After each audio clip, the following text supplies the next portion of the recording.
Theoretical analysis of optical isomerism. तो theoretical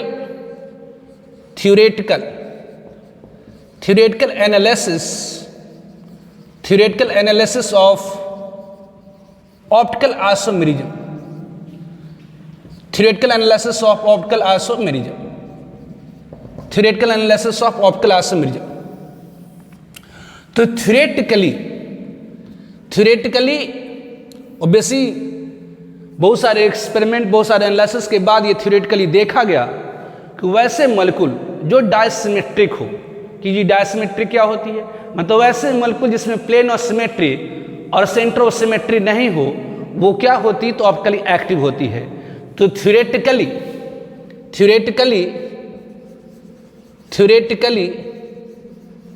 डायसिमेट्रिक molecule जो डायसिमेट्रिक molecule होती है विल ऑप्टिकली एक्टिव। तो बहुत सारे मॉलिक्यूल को जब स्टडी किया गया तो देखा गया कि वह मॉलिक्यूल जो डायसिमेट्रिक है वो ऑप्टिकली इनएक्टिव होती है। तो ध्यान रखना है कि डायसिमेट्रिक मॉलिक्यूल ऑप्टिकली इनएक्टिव होती है। अब जी डायसिमेट्रिक मॉलिक्यूल क्या होती है? डायसिमेट्रिक मॉलिक्यूल क्या होती है? तो ये डायसिमेट्रिक मॉलिक्यूल, तो सिंपल वर्ड में ध्यान रखें, वह मॉलिक्यूल जिसमें प्लेन ऑफ सिमेट्री और सेंटर ऑफ सिमेट्री नहीं हो, मॉलिक्यूल्स वैसे मॉलिक्यूल्स इन विच जिसमें in which plane of symmetry that is short में POS, POS, POS, that is plane of symmetry and axis of symmetry is absent and axis नहीं, plane of symmetry and centre of symmetry will absent, centre of symmetry short में लिखते हैं cos, is absent bill optically inactive, bill optically active हो। तो optically active कौन सी compound, अरे क्या लिख दिया मैंने, ओहो, तो डायसिमेट्रिक, गलत हो गया ये। तो dissymmetric molecule in which plane of symmetry and centre of symmetry is absent is called dissymmetric molecule, कहलाता है डायसिमेट्रिक मॉलिक्यूल। तो theoretical analysis of optical isomerism, तो theoretically dissymmetric molecule will optically active. तो डायसिमेट्रिक मॉलिक्यूल क्या होती, तो वह molecule जिसमें प्लेन ऑफ सिमेट्री और सेंटर ऑफ सिमेट्री एब्सेंट हो, नहीं हो, that is a dissymmetric molecule. POS और कॉस नहीं होना चाहिए। मतलब आप दूसरे शब्दों में कह सकते हैं कि वह मॉलिक्यूल जिसमें प्लेन ऑफ सिमेट्री और सेंटर ऑफ सिमेट्री नहीं हो, और इसको आप लिख सकते हैं कि molecules do not have POS and COS will optically active. तो वह मॉलिक्यूल जिसमें प्लेन ऑफ सिमेट्री और सेंटर ऑफ सिमेट्री नहीं हो, वो ऑप्टिकली एक्टिव होगी। तो dissymmetric molecule will optically active. Dissymmetric molecule मतलब वह मॉलिक्यूल जिसमें प्लेन ऑफ सिमेट्री और सेंटर ऑफ सिमेट्री एब्सेंट हो, कहलाता है डायसिमेट्रिक मॉलिक्यूल। या कह सकते हैं कि वह मॉलिक्यूल जिसमें प्लेन ऑफ सिमेट्री और centre of symmetry will absent, मतलब वह मॉलिक्यूल जिसमें प्लेन ऑफ सिमेट्री और सेंटर ऑफ सिमेट्री नहीं होगी, वो ऑप्टिकली एक्टिव होगी। और स्टडी किया गया तो देखा गया कि ऐसी मॉलिक्यूल जिसमें ऐसी मॉलिक्यूल जिसमें कार्बन कार्बन हो और सेंटर ऑफ सिमेट्री नहीं हो, ऐसी मॉलिक्यूल जिसमें कार्बन हो, और कहते हैं molecule having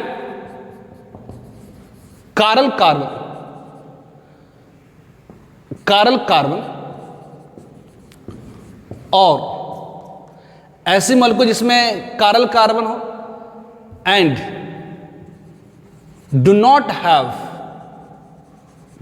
have plane of symmetry, will optically active, तो वह मॉलिक्यूल जिसमें कारल कार्बन हो और प्लेन ऑफ सिमेट्री नहीं हो, वो ऑप्टिकली एक्टिव होती है। कि जिसमें बहुत सारा नया टर्म आपने यूज कर दिया। तो पहला तो डायसिमेट्रिक मॉलिक्यूल ऑप्टिकली एक्टिव होती है। तो डायसिमेट्रिक मॉलिक्यूल क्या होती है, तो आपको मैंने बताया कि वह मॉलिक्यूल जिसमें प्लेन ऑफ सिमेट्री और सेंटर ऑफ सिमेट्री नहीं हो, तो वो डायसिमेट्रिक मॉलिक्यूल होती है। यह कहते हैं कि वह मॉलिक्यूल जिसमें प्लेन ऑफ सिमेट्री और सेंटर ऑफ सिमेट्री, इसी को लिख सकते हैं दूसरे शब्दों में कि वह मॉलिक्यूल जिसमें प्लेन ऑफ सिमेट्री और सेंटर ऑफ सिमेट्री नहीं होगी, वो ऑप्टिकली एक्टिव होगी। डायरेक्ट कहिए कि वह मॉलिक्यूल, तो ये आपको याद रखना है, मिल लिए कि वह मॉलिक्यूल जिसमें प्लेन ऑफ सिमेट्री और सेंटर ऑफ सिमेट्री नहीं होगी, वो क्या होगी, ऑप्टिकली एक्टिव। वह मॉलिक्यूल जिसमें plane of symmetry centre of symmetry नहीं होगी, वो ऑप्टिकली एक्टिव। वह मॉलिक्यूल जिसमें प्लेन ऑफ सिमेट्री और सेंटर ऑफ सिमेट्री नहीं होगी, वो ऑप्टिकली एक्टिव। यह कहते हैं कि आपको अगर सेंटर ऑफ सिमेट्री नहीं पता करना है, तो कहते कि वह मॉलिक्यूल जिसमें कारल कार्बन हो, वह मॉलिक्यूल जिसमें कारल कार्बन हो और प्लेन ऑफ सिमेट्री नहीं हो, वो ऑप्टिकली क्या होगी, एक्टिव। तो इसमें नया टर्म आ गया आपको, जैसे प्लेन ऑफ सिमेट्री आ गया, सेंटर ऑफ सिमेट्री आ गया, कारल कार्बन आ गया, तो बहुत सारे नए टर्म आ रहे हैं।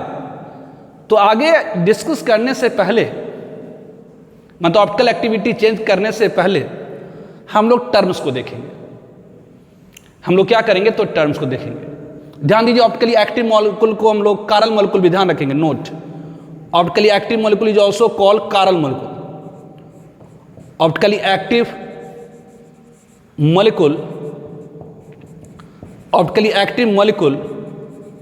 is also called Chiral molecule। और ऑप्टिकली इनएक्टिव मॉलिक्यूल को कहा जाता है अकायरल।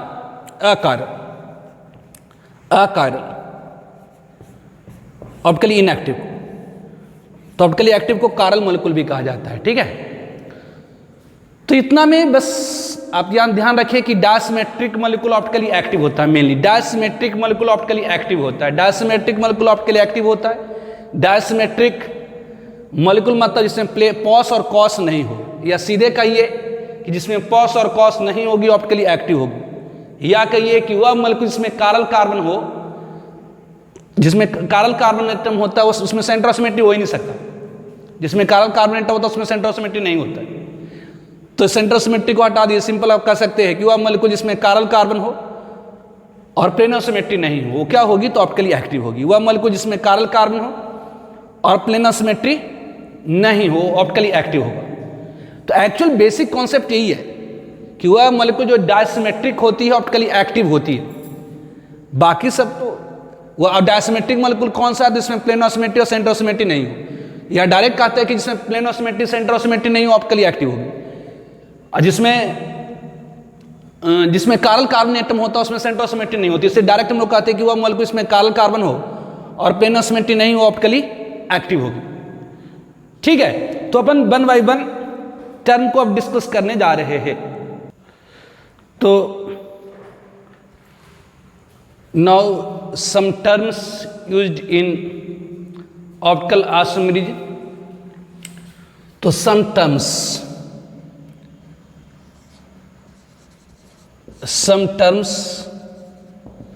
में first one is the chiral carbon और इसी का एसिमेट्रिक कार्बन।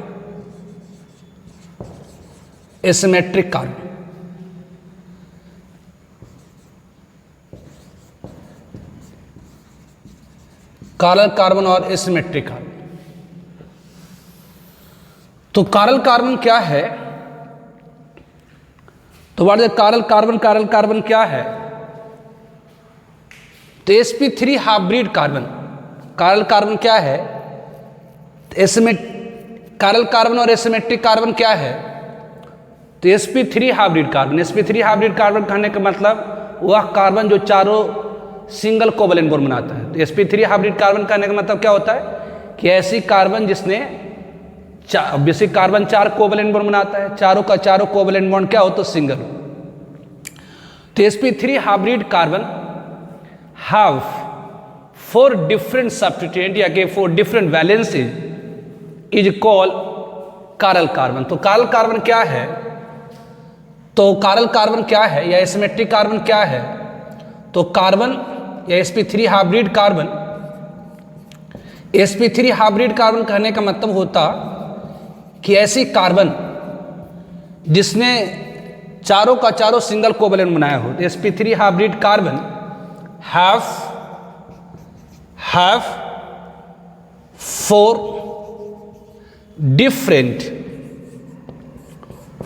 डिफरेंट सब्स्टिट्यूएंट से आगे वैलेंसी, सब्स्टिट्यूएंट और वैलेंसीज इज कॉल्ड कहलाता क्या है, इज कॉल्ड कारल कार्बन, इज कॉल्ड कारल कार्बन या एसिमेट्रिक कार्बन, जो भी कि कारल कार्बन और एसिमेट्रिक कार्बन, कारल कार्बन और एसिमेट्रिक कार्बन। तो वह कार्बन जो sp3 हाइब्रिड है, तो sp3 hybrid carbon have 4 different substituent और वैलेंसीज इज कॉल्ड कारल कार्बन और एसिमेट्रिक कार्बन। तो वह कार्बन, तो कारल कार्बन और एसिमेट्रिक कार्बन क्या है, तो वह कार्बन जो sp3 हाइब्रिड है, वह कार्बन जो sp3 हाइब्रिड है, वह कार्बन जो sp3 हाइब्रिड है और उसकी चारों की चारों सब्स्टिट्यूएंट्स डिफरेंट है, वो कहलाता है एसिमेट्रिक कार्बन और कारल कार्बन। दैट इज, इसका मतलब क्या हुआ, यदि ये कार्बन है, कार्बन 4 बॉन्ड बनाएगा, अगर sp3 हाइब्रिड है तो 4 सिंगल बॉन्ड बनाएगा। यहां पर अगर सब्स्टिट्यूएंट मान लेते तो X है, यहां पर अगर बाई, यहां A और ये B है, तो क्या होंगी, तो वह कार्बन, तो फॉर एसिमेट्रिक कार्बन, तो फॉर कारल कार्बन या एसिमेट्रिक कार्बन, फॉर कारल कार्बन के लिए क्या होगी, तो बेसी X will not equal to y, will not equal to A, will not equal to B। तो व्हाट इज द कारल कार्बन और एसिमेट्रिक कार्बन, तो वह sp3 हाइब्रिड कार्बन जिसकी चारों की चारों सब्स्टिट्यूएंट डिफरेंट हो, वो क्या कहलाती हैं, तो कारल कार्बन और एसिमेट्रिक कार्बन कहलाता है। मतलब फॉर कारल कार्बन एसिमेट्रिक कार्बन क्या होगी, तो X will not equal to y, will not equal to A, will not, मतलब चारों की चारों वैलेंसीज क्या होगी, तो डिफरेंट होगी। तो for example, find number of कारल कार्बन, ऑब्वियसली कारल कार्बन को स्टार लगा देते, मतलब ये कारल कार्बन। तो फाइंड नंबर ऑफ कारल carbon in following molecules, in following molecules, करें इन सारे मॉलिक्यूल्स में कारल कार्बन बताइए। तो फर्स्ट वन, जैसे मान लेते ये CH3 है, ये CH है, ये OH है, ये CH3 है। तो यहां कारल कार्बन कितनी होंगी, इस कार्बन के पास तो 3 हाइड्रोजन है, इस कार्बन के पास 3 हाइड्रोजन है, मतलब यहां पर कारल कार्बन क्या होती है, तो वह कार्बन जिसकी चारों की चारों सब्स्टिट्यूएंट क्या हो, तो डिफरेंट हो। यहाँ तो 3 हाइड्रोजन, तीनों का तीनों सेम है, तो ये हो नहीं सकता, ये हो नहीं सकता। अब यहाँ पर देखिए, इस कार्बन के पास क्या, तो एक साइड में CH3 है, दूसरे साइड में CH3 है, तो यहाँ दोनों सेम हो गया, और एक हाइड्रोजन है, एक OH है। तो बेसी ये hydrogen is not equal to OH, is not equal to CH3, but CH3 दोनों इक्वल हो गई, मतलब ये कारल कार्बन यहाँ पर कितनी हो गई, तो ये 0 हो गई, कार्बन स्टार, मतलब कारल कार्बन की संख्या 0। सेकेंड में लैक्टिक एसिड, हम लैक्टिक एसिड ले लेते हैं, lactic acid that is CH3, ये CH, OH, ये C, it is lactic acid. ये lactic acid that is the 2 hydroxy propanoic acid. तो ये देखिए ये तो कार्बन है, इस पर 3 हाइड्रोजन आ गया सेम, तो ये तो हो नहीं सकता। ये कार्बन आपका sp3 हाइब्रिड है ही नहीं, ये C डबल बॉन्ड OH है ना। तो ऑब्वियसली चारों की चारों सिंगल बॉन्ड होती तब वो sp3 हाइब्रिड होती, तो ये कार्बन sp3 हाइब्रिड है। तो यहाँ पर ये क्या है, तो ये कार्बन है, एक hydrogen is not equal to OH, is not equal to CH3, is not equal to C double H। तो ये कार्बन आपकी क्या हो गई, तो ये काल कार्बन है। तो यहाँ काल कार्बन एटम की संख्या कितनी हो गई, तो 1 हो गई। तो काल कार्बन और सिमेट्रिक कार्बन क्या है, तो sp3 hybrid carbon have 4 different substituents और वैलेंसी इज कॉल्ड काल कार्बन और एसिमेट्रिक कार्बन। ठीक है, तो यहाँ कुछ एग्जाम्पल हमने लिया है, कर बताए इसमें कौन सी मॉलिक्यूल में कितनी कार्बन एटम है। तो यहाँ देखिए ये तो CH3 तीनों के तीनों हाइड्रोजन है, तो यहाँ हो नहीं सकती, यहाँ हो नहीं सकती, यहाँ पर है। इस कार्बन से कौन कौन बॉन्डेड है, कहेंगे एक तरफ CH3, ये OH, ये H और एक ये ग्रुप। इस कार्बन से एक हाइड्रोजन है, एक हाइड्रोक्सी ग्रुप है, मिथाइल ग्रुप और एक ये। तो ये चारों इस कार्बन से चारों की चारों सब्स्टिट्यूएंट डिफरेंट है, तो कारल कार्बन हुई। ये कार्बन से भी एक हाइड्रोजन, एक OH, ये CH3, एक ये ग्रुप, तो ये भी कार्बन क्या है, तो कारल कार्बन। तो यहाँ कारल कार्बन एटम की संख्या कितनी होगी, तो ये 2 होगी। और ये दोनों की दोनों कारल कार्बन सिमिलर है कि कैसे, सिमिलर कारल कार्बन क्या होगी, तो इसमें सेम दो ऐसे कारल कार्बन एटम जिसमें सेम वैलेंसी हो, सेम सब्स्टिट्यूएंट है। जैसे यहाँ पर देखिए इस कार्बन से OH है तो इसमें भी OH है, इस कार्बन पर हाइड्रोजन तो इसमें भी हाइड्रोजन है, इस कार्बन पर CH3 तो इस कार्बन पर CH3 है। तो यहाँ पर कारल कार्बन एटम की संख्या 2 है, लेकिन दोनों का दोनों क्या है, तो सिमिलर है। दोनों का दोनों क्या है, तो सिमिलर है। अब यहाँ पर आइए, ये कार्बन है, इस कार्बन से एक हाइड्रोजन है, एक OH है, C डबल H ग्रुप है। तो हाइड्रोजन है, एक OH है, C डबल H ग्रुप है, एक ये ग्रुप है। तो ये कार्बन क्या है, तो कारल कार्बन। इस कार्बन से क्या आता है, एक हाइड्रोजन है, एक OH है, एक C डबल H, एक ये ग्रुप है। तो ये कार्बन भी क्या है, तो कारल है। तो यहाँ कारल कार्बन एटम की संख्या क्या होगी, तो 2 होगी। नहीं, इस कार्बन से hydrogen is not equal to OH, मतलब hydrogen is not equal to OH, not equal to C double H, not equal to, चारों की चारों डिफरेंट वैलेंसी। तो ये कार्बन भी कारल, ये कार्बन, यहाँ कारल कार्बन एटम की संख्या कितनी, तो ये 2। और ये दोनों का दोनों क्या है, तो सिमिलर है। दोनों का दोनों सिमिलर है, क्योंकि इस पर OH है तो इस पर भी OH है, इस पर C डबल H, इस पर। It is also called tartaric acid. ये एक्चुअली क्या है, तो टर्टरिक एसिड है। अब यहाँ पर आइए, यहाँ पर 3 हाइड्रोजन है तो ये हो नहीं सकता, यहाँ पर 2 सिमिलर हाइड्रोजन तो हो नहीं सकता, यहाँ पर 3 हाइड्रोजन सेम है तो यहाँ काला कार्बन हो नहीं सकता। तो यहाँ काला कार्बन देखिए, इस कार्बन पर क्या है, तो एक हाइड्रोजन है, एक OH है, एक मिथाइल है और एक ये ग्रुप है। तो इस कार्बन से चारों की चारों डिफरेंट सब्स्टिट्यूएंट अटैच, इसलिए कारल कार्बन। इस कार्बन से एक हाइड्रोजन है, एक OH है, एक इथाइल है और एक ये ग्रुप है। तो यहाँ भी कार्बन से चारों के चारों डिफरेंट सब्स्टिट्यूएंट है, तो कारल कार्बन। और यहाँ के दोनों को दोनों कारल कार्बन, यहाँ तो कारल कार्बन की संख्या 2 है और दोनों क्या है, तो डी सिमिलर है।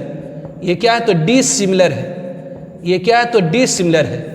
ये डी सिमिलर है कि कैसे, तो इस कार्बन पर हाइड्रोजन, इस कार्बन पर भी हाइड्रोजन है, इस कार्बन पर OH है, इस कार्बन पर OH है, लेकिन इस पर मिथाइल और इस पर इथाइल है। सेम सब्स्टिट्यूएंट अगर अटैच होता चारों का चारों, तब वो कहलाता सिमिलर, लेकिन यहाँ पर ये डिफरेंट हो गया, इसलिए डिसिमिलर। उस तरह से यहाँ पर देखिए, यहाँ 3 हाइड्रोजन, ये 3 नया तो हो नहीं सकता, तो यहाँ पर कारल कार्बन हो सकती है।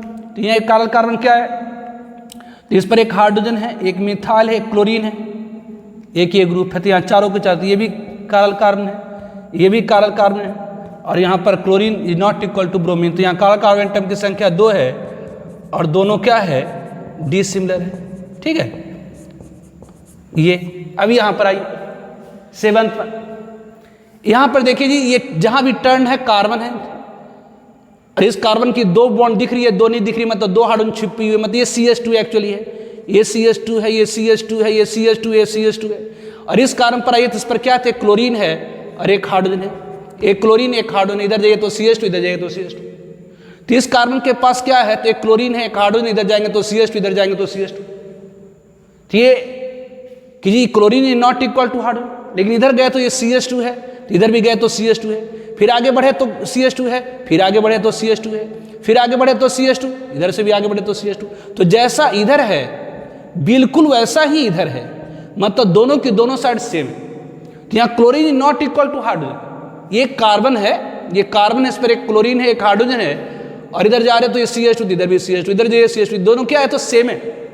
तो इस कार्बन से chlorine not equal to hydrogen, लेकिन इधर वाली जो सब्स्टिट्यूएंट है, इधर वाली सब जो सब्स्टिट्यूएंट है, इस कार्बन पर इधर सब्स्टिट्यूएंट अटैच है, इधर सब्स्टिट्यूएंट अटैच है, दोनों क्या है तो सेम है, मतलब ये कार्बन नहीं होगी। यहाँ पर तो CH2 है, CH2 मतलब दो सेम हाइड्रोजन, तो होनी नहीं है। तो यहाँ कार्बन एटम की संख्या कितनी हो गई, तो ये 0 हो गई। अब यहाँ पर आइए, इस कार्बन के पास क्या तो ये क्लोरीन है, और ये क्या तो हाइड्रोजन है, ये क्लोरीन एक हाइड्रोजन, और इधर जाएंगे तो ये क्या है तो ये CO है, और इधर जाएंगे तो क्या है, इधर जाएंगे तो ये क्या है तो CO है, इधर जाएंगे तो क्या तो ये CH2 है, इधर जाएंगे तो ये क्या तो CO, इधर जाएंगे तो क्या है तो CH2। तो ये chlorine is not equal to hydrogen, इधर जाएंगे तो CO, इधर जाएंगे जबकि CH2 है, इधर CH2 है इस कार्बन पर, ये टर्न है तो कार्बन इस कार्बन पर, एक साइड में CH2, इस साइड में CO, ये क्लोरीन, ये हाइड्रोजन, मतलब ये 4 डिफरेंट सब्स्टिट्यूएंट है, तो कार्बन एटम। जबकि यहाँ पर ये तो sp3 हाइब्रिड है ही नहीं, तो कार्बन एटम हुआ नहीं। ये आपका क्या है, तो ये यहाँ पर 2 हाइड्रोजन है, CH2 है, CH2 है, CH2 है, CH2 है, तो ये सब तो काला कार्बन होगा नहीं। तो यहाँ काला कार्बन एटम की संख्या कितनी हो गई, तो 1 हो गई। अब यहाँ पर आइए, यहाँ पर आपका CH2 है, इधर CH2 है, इधर CH2 है, इधर CH2 है। अब ये कार्बन की 3 बॉन्ड दिख रही है और एक नहीं दिख रही, इसका मतलब एक हाइड्रोजन छुपी हुई है, जहाँ जहाँ भी टर्न है कार्बन है। अभी देखिए यहाँ पर कार्बन है, इस कार्बन की 1 2 3 बॉन्ड दिख रही है, एक नहीं दिख रही, मतलब एक हाइड्रोजन छुपी हुई है। तो यहाँ तो CH2 यहाँ काला कार्बन एटम हो नहीं सकती। अब यहाँ पर काला कार्बन एटम होगी। अब इस काला कार्बन में, इस काला कार्बन के पास क्या है, तो ये हाइड्रोजन है, एक क्लोरीन है, और इधर जाएगा तो CH2 ग्रुप है, जबकि इधर जाएगा तो क्या है तो CHCl है, इधर जाएगा तो CH2 है, इधर जाएगा तो क्या है तो CHCl है। मतलब chlorine is not equal to hydrogen, not equal to CH2, is not equal to CHCl, ये आपका काला कार्बन हो गया। उस तरह से एक क्लोरीन है, एक हाइड्रोजन है, इधर जाएंगे तो CH2, इधर जाएंगे तो CHCl, तो ये भी क्या है तो काला कार्बन है। तो यहाँ काला कार्बन एटम की संख्या कितनी है तो 2 है, लेकिन दोनों का दोनों क्या है तो सिमिलर है, दोनों का दोनों क्या है तो सिमिलर है, दोनों को दोनों क्या है तो सिमिलर है। कि क्यों, तो इस काला कार्बन से क्लोरीन है, इस भी क्लोरीन है, इस काला कार्बन से हाइड्रोजन, इस काला कार्बन से हाइड्रोजन है, इधर से भी CH2 है, इधर भी CH2। उस तरह से यहाँ पर आइए, ये आपका क्या तो ये CH2 है, ये आपका क्या तो CH2 है, ये आपका क्या तो ये CH2, यहाँ पर CH2, यहाँ पर CH2, हो नहीं सकता। ये कार्बन पर क्या है तो एक क्लोरीन है, एक हाइड्रोजन छुपी हुई है, इस कार्बन पर क्या है तो एक ब्रोमीन, एक हाइड्रोजन। तो इस कार्बन से क्या तो एक हाइड्रोजन क्लोरीन, इधर जाएंगे तो CH2, इधर जाएंगे तो CHBr है, तो ये काला कार्बन एटम है, ये भी काला कार्बन एटम है। तो यहाँ काला कार्बन एटम की संख्या कितनी, तो ये 2, और दोनों का दोनों क्या है तो डिसिमिलर है, ये दोनों का दोनों क्या है डिसिमिलर है। अब यहाँ पर देखिए, यहाँ पर ये क्लोरीन है और ये क्या हो गया तो हाइड्रोजन हो गया, एक हाइड्रोजन छुपी हुई है, इधर जाएंगे तो CH2 है, तो इधर भी जाएंगे तो CH2 है, ठीक है। अब फिर इधर जाएंगे तो CH2 है, तो फिर इधर भी जाएंगे तो CH2 है, फिर आगे बढ़ेंगे तो क्या तो CHCl है, इधर ही बढ़ेंगे तो सेम टू सेम आ गया। मतलब जैसे जैसे इधर बढ़े हैं वैसे वैसे इधर ही बढ़े तो सेम आ रहा, जैसे जैसे इधर बढ़े हैं वैसे वैसे इधर बढ़े तो सेम आ जा रहा। तो ये सेम आ जा रहा, मतलब ये दोनों साइड सेम है, मतलब यहाँ काला कार्बन एटम की संख्या क्या हो जाएगी, उस तरह से यहाँ भी कर सकते हैं। तो यहाँ काला कार्बन एटम की संख्या क्या हो जाएगी तो 0, यहाँ काला कार्बन एटम की संख्या क्या हो जाएगी तो 0 हो जाएगी, ठीक है। अब यहाँ पर आइए, ये आपका CH2 है, इसका आपका CH2 है। अब ये आपका क्या है तो ये कार्बन, ये क्लोरीन है, यहाँ पर ऑब्वियसली एक हाइड्रोजन छुपी हुई होगी, तो ये क्लोरीन एक हाइड्रोजन है, इधर जाएंगे तो आपका CH2, इधर जाएंगे तो NH, तो ये चारों के चारों डिफरेंट है। तो यहाँ काला कार्बन एटम की संख्या कितनी हो गई तो 1 हो गई, यहाँ काला कार्बन एटम की संख्या कितनी हो गई तो 1 हो गई, दिस वन, ठीक है। करिए तो सम मोर एग्जाम्पल, कुछ और एग्जाम्पल अपन देखते हैं। करिए, इसमें बताइए कितने काला कार्बन एटम हैं। तो ऑब्वियसली यहाँ पर टर्न है, मतलब कार्बन, मतलब ये कार्बन की 2 बॉन्ड दिख रही है, 2 नहीं दिख रही, मतलब 2 आयन छुपी है, तो CH2 CH2 CH2 CH2 CH2 CH2 CH2। और इस कार्बन पर क्या, तो एक CH3 है, इधर जाएंगे तो ये कार्बन, यहाँ पर एक हाइड्रोजन है CH है, इधर आपका CH2 CH3, यहाँ पर क्या है तो एक हाइड्रोजन छुपी हुई है। तो इस कार्बन के पास क्या है, तो एक मिथाइल है, CH3 है, एक हाइड्रोजन है, इधर जाएंगे तो CH2, इधर जाएंगे तो CH। तो एक CH3 है, एक हाइड्रोजन, इधर जाएंगे तो CH2, इधर जाएंगे तो CH है, मतलब ये काल कार्बन है। अभी देखिए इस कार्बन पर एक हाइड्रोजन है, इधर जाएंगे तो आपका CH है, और इधर जाएंगे तो आपका क्या है, तो ये CH3 है। तो ये कार्बन आपकी क्या हो जाएगी, तो कार्बन क्यों, क्योंकि एक हाइड्रोजन इधर जाएंगे तो CH2, इधर जाएंगे तो CH3, जबकि इधर जाएंगे तो CH है। अब जरा देखिए इस कार्बन पर भी सेम, इधर जाएंगे तो ये हाइड्रोजन है, इधर जाएंगे तो CH2 है, और बेस इधर जाएंगे तो आपका CH है। एक इधर ये आपका ये कार्बन है, ये एक हाइड्रोजन है, इधर जाएंगे तो CH है, तो ये hydrogen not equal to CH, इधर जाएंगे तो CH2, तो इधर भी जाएंगे तो CH2, फिर आगे बढ़ेंगे तो CH2, फिर आगे बढ़ेंगे तो CH2, फिर आगे बढ़ेंगे तो CH2, तो फिर आगे बढ़ेंगे तो CH2, फिर आगे बढ़ेंगे तो CH3, लेकिन इधर आगे बढ़ेंगे तो CH2। ध्यान दीजिए यहां तक आपका क्या गया, तो सेम गया, यहां तक आपका सेम गया, लेकिन यहां पर आकर के क्या हो गई, तो ये डिफरेंट हो गई। तो यहां पर हाइड्रोजन है, इधर CH है, इधर CH2 सेम आ रहा था, फिर CH2 सेम आ रहा था, फिर CH2 सेम आ रहा था, लेकिन यहां पर आने पर CH2 हो गई, यहां पर CH3, तो ये डिफरेंट हो गया, मतलब ये कार्बन भी क्या हो गया, तो कार्बन हो जाएगा। तो यहाँ कार्बन कार्बन एटम की संख्या कितनी हो गई, तो 3 हो गई। ठीक है, अब यहां पर आइए, ये आपका इंड है, मतलब कार्बन है, इस कार्बन की एक बॉन्ड दिख रही है, 3 नहीं दिख रही, मतलब ये CH3 है, यहाँ कार्बन है, यहाँ कार्बन है, ये कार्बन है, ये कार्बन है, कार्बन, ये आपका। तो यहां पर कौन सी काला कार्बन एटम, तो देख रहे इस कार्बन पर एक हाइड्रोजन 3 बॉन्ड दिख रही है, एक नहीं दिख रही, मतलब एक हाइड्रोजन छुपी हुई है,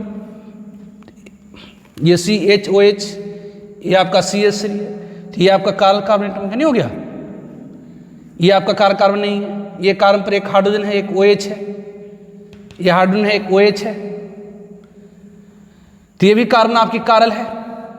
करिए इसको, है ना, करिए इसको पहले, कौन ना कार्बन एटम हो जाएगा इसमें, बताइए, पॉज करके बताइए कितना होगा, हो गया।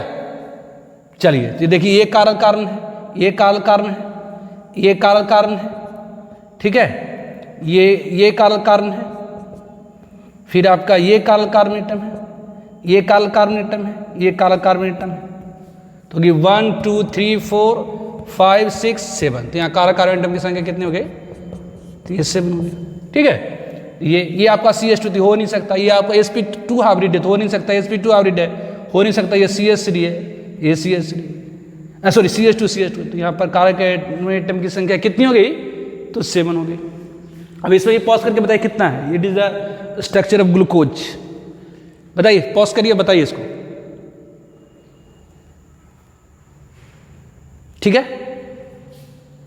पॉज करके देख करिए, देखिए, तो यहां पर ये क्या है, तो ये कार्बन है, ये कार्बन है, ये कार्बन है, ये कार्बन है, यहाँ तो CH2 है, तो ये तो हो नहीं सकता, इस कार्बन पर एक OH है, हाइड्रोजन, इधर CH2OH, इधर ये बड़ा सा ग्रुप है, तो ये कार्बन भी कारल है, इस कार्बन पर एक OH है, एक H है, इधर आपका CHOH CH2OH है, इधर आपका CHOH, तो ये भी कार्बन आपकी कारल है, ये भी आपकी कारल है, ये भी कारल है, तो यहाँ कार्बन एटम की संख्या कितनी हो गई, तो ये 4 हो गई।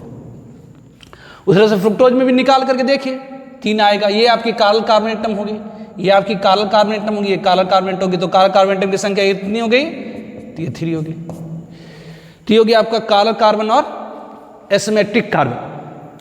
नौ सूडो कार्बन, नौ सूडो कार्बन, तो सूडो कार्बन क्या है, तो pseudo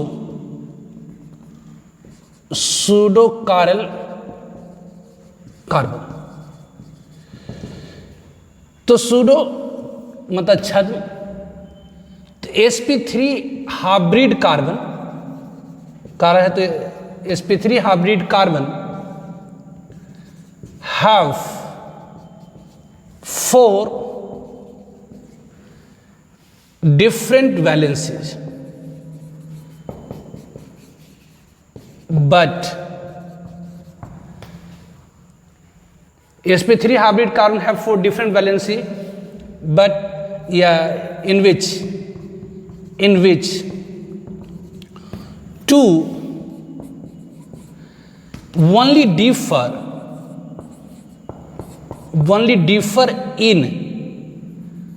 differ in three-dimensional 3D configuration called pseudo-chiral carbon, pseudo-chiral carbon। तो pseudo-chiral carbon क्या है? तो sp3 hybrid carbon have 4 different valencies in which 2 only differ in 3D configuration is called pseudo-chiral carbon।